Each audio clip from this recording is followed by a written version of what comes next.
komedian Kiwil dari pernikahan dengan Meggy Wulandari diketahui turut menjadi korban bullying di media sosial.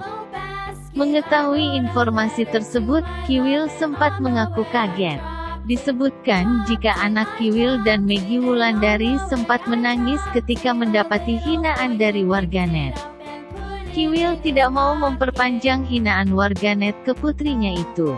"Cukup buat saya. Kalau bapaknya jelek, memangnya kenapa?" ujar Kiwil yang bernama asli Wildan Delta itu. Kiwil menyatakan, anaknya selalu bangga memiliki ayah sepertinya. "Saya bilang ke anak-anak, jangan pernah melihat manusia dari fisiknya dan jangan pernah malu punya orang tua yang jelek.